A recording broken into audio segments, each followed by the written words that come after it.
Hi friends, कैसे हैं आप। आज हम इस वीडियो में बात करने वाले हैं कि अगर आपने क्लियर किट ली और क्लियर किट लेने के बाद में हैवी ब्लीडिंग हो रही है तो ब्लीडिंग होने के क्या कारण होते हैं, यानी कि हैवी ब्लीडिंग होने के क्या कारण होते हैं और इसको हम कैसे कम कर सकते हैं। अगर आप मेरे चैनल पर फर्स्ट टाइम आए हैं तो चैनल को सब्सक्राइब करें, वीडियो को लाइक करें ताकि आप हमसे हमेशा के लिए कनेक्ट रह सके और ऐसे ही नई नई वीडियो आप देख सकें। देखिए, हेवी ब्लीडिंग होने के कई कारण होते हैं। या तो आपकी प्रेगनेंसी काफ़ी लंबे टाइम की है, यानी कि ज़्यादा टाइम की है, या फिर आपने जो टैबलेट का है वो डोज ओवरडोज ले लिया, या फिर आपने टैबलेट का जो डोज है यानी कि टैबलेट खाने का तरीका है वो आपने गलत तरीके से आपने टैबलेट खा ली, जिसके कारण हेवी ब्लीडिंग हो सकती है। देखिए, जब भी आप टैबलेट खाते हैं तो सही तरीके से खाएं, नज़दीकी डॉक्टर से चेकअप करवाएं, उसके बाद ही टैबलेट आपको खाना चाहिए। सबसे पहले आपको ये क्लियर होना चाहिए कि आपकी प्रेगनेंसी कितने दिन की है। अगर प्रेगनेंसी आपकी 1 महीने से ज़्यादा और 60 दिन से कम हो, यानी कि 2 महीने की हो, तभी आप किट का यूज़ कर सकते हैं।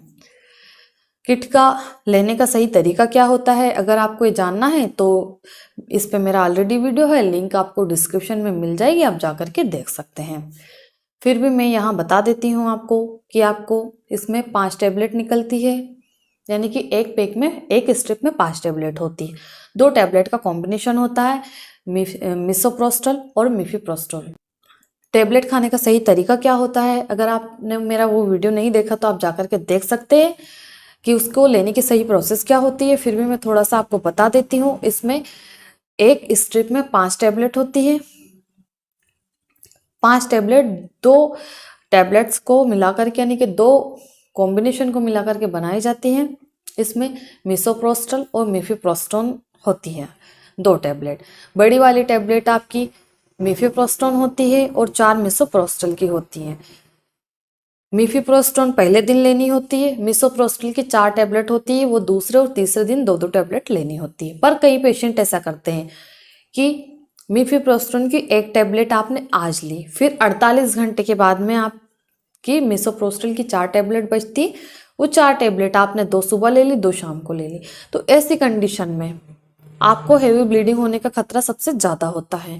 हेवी ब्लीडिंग के साथ में आपको क्लोट्स भी आते हैं, और अगर आपको ब्लीडिंग इतनी तेज हो रही कि आपके जो पेड्स आपने लिए सैनिटरी पैड, अगर वो आपकी ब्लीडिंग नहीं झेल पा रहे हैं, यानी कि आप खड़े हैं, वो ब्लीडिंग एकदम हो ही जा रही है, जैसे कि आप यूरिन पास आउट करते, अगर ऐसी कंडीशन में आपको यूरिन या ब्लीडिंग हो रही है तो आपको तुरंत अपने डॉक्टर के पास जाना है और वहाँ जाके आपको बताना है डॉक्टर को जो भी कंडीशन है। ठीक है। कई बार ऐसी कंडीशन में आपको ब्लड की काफ़ी कमी हो जाती है, चक्कर आते हैं, वीकनेस लगती है और घबराहट होते हैं, कई बार बेहोश होने का भी डर होता है।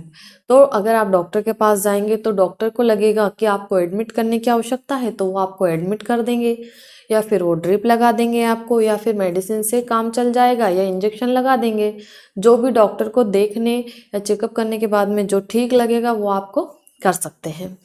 पर अगर आपको ब्लीडिंग इतनी हैवी नहीं हो रही है पर हर 1 घंटे में आपको पैड चेंज करना पड़ रहा है, तो आप मेडिसिन से भी काम चल जाता है, या मेडिसिन भी काम कर देती है।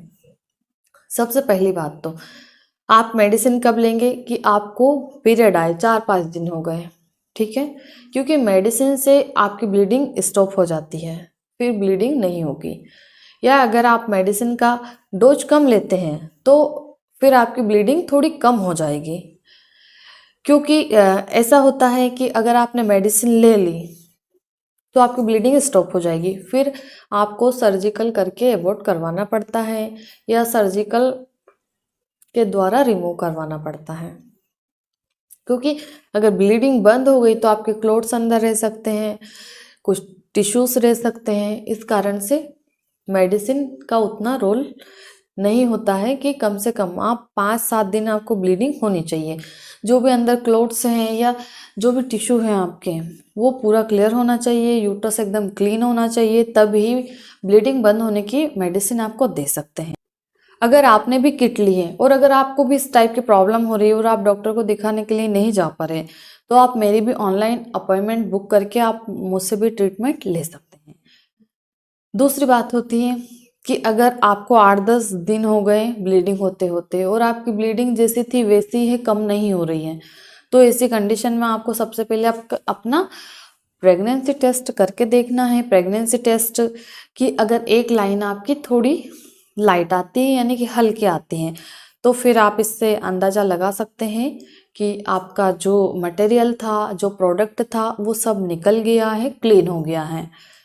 दूसरी बात, आपके ब्लड पे भी डिपेंड करता है, जो ब्लीडिंग हो रही है आपको वो किस टाइप की हो रही है। वो एकदम फ्रेश ब्लड आ रहा है या फिर ब्लैक आ रहा है, स्मेल आ रही है उसमें, या खराब ब्लड आ रहा, वो तो हमें देखने से ही समझ में आ जाता है कि आपको जो ब्लीडिंग हो रही है वो किस टाइप की हो रही है।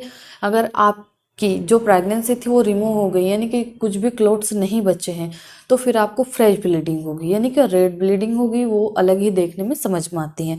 और अगर आपको क्लोट्स बचे हैं, अगर आपको खराब खून आ रहा है यानी कि ब्लड आपका काला काला सा थोड़ा डार्क आ रहा है और उसमें स्मेल आ रही, काफ़ी बेकार स्मेल आती है, अगर इस टाइप की ब्लीडिंग हो रही है आपको, तो आप खुद समझ सकते हैं कि अभी आपका केस क्लियर नहीं हुआ है। पर हम बात करते हैं कि अगर आपको काफ़ी तेज ब्लीडिंग हो रही, तो ऐसी कंडीशन में आप क्या कर सकते हैं। ऐसी कंडीशन में आप ट्रेन एग्जाम मेफेनिक एसिड या टेक्साकाइन टेबलेट आप ले सकते हैं 250 mg की। अगर साथ में आपको पेट में भी दर्द हो रहा है और ब्लीडिंग हो रही है, फिर पेट दर्द होता है, फिर ब्लीडिंग होती है, तो आप टेक्साकाइन MF टैबलेट आप ले सकते हैं 250 mg की। एक टैबलेट सुबह लेना है, एक शाम को लेना है खाने के बाद में। अगर आप इस तरह से ये मेडिसिन 3 दिन तक लेंगे तो आपकी ब्लीडिंग कम हो जाएगी और हो सकता है कि बंद भी हो जाए।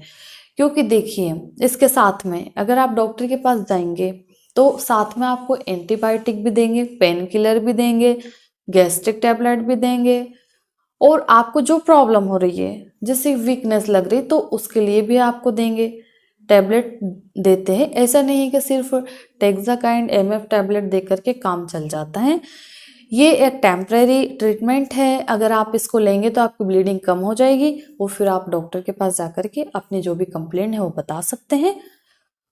और अगर इससे ब्लीडिंग बंद हो गई तो फिर भी आपको डॉक्टर के पास जाना है चेकअप करवाने के लिए कि आपकी प्रेगनेंसी जो थी वो रिमूव हुई या नहीं हुई, या क्लियर हुआ केस या नहीं हुआ, ये तो आपको जानना ही पड़ेगा।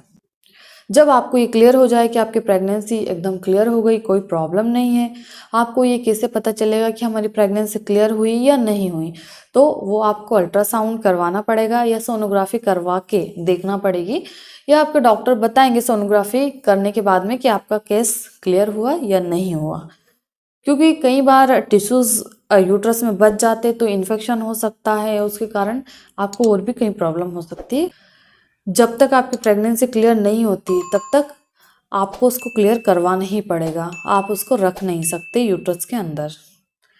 ये वीडियो देखते टाइम अगर आपके मन में कोई भी सवाल है तो कमेंट्स करके आप मुझसे पूछ सकते हैं। मेरे चैनल पर नए हैं तो सब्सक्राइब करें।